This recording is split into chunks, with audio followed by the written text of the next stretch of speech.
Okay, 2D vectors part C example asks us about a ship that travels 200 miles, 45 degrees north of east, and then 300 miles due east, and wants us to determine the final position of the ship. So if we take that,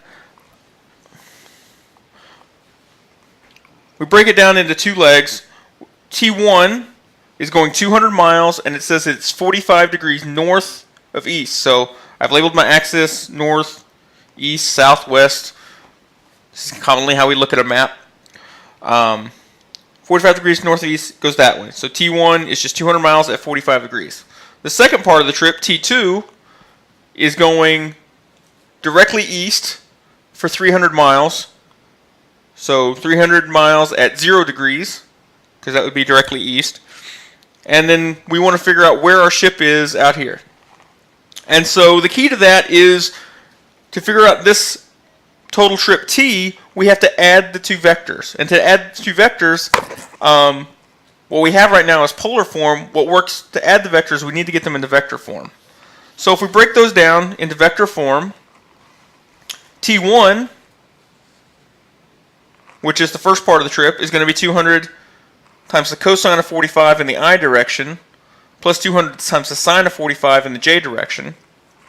Whereas T2 is going to be 300 all in the I direction, or the x direction, and 0 in the j direction.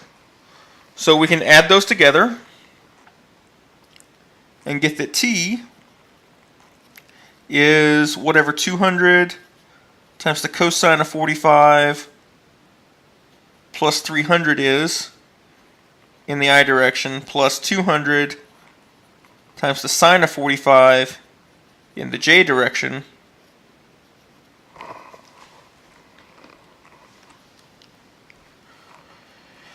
So 200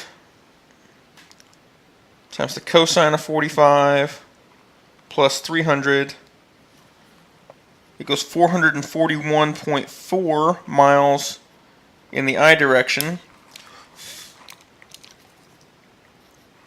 plus 200 times the sine,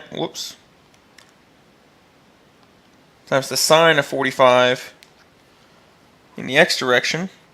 It's 141.4 miles in the j direction. And so that's writing it in vector form, but what did the question actually ask? And this is where we always run into problems.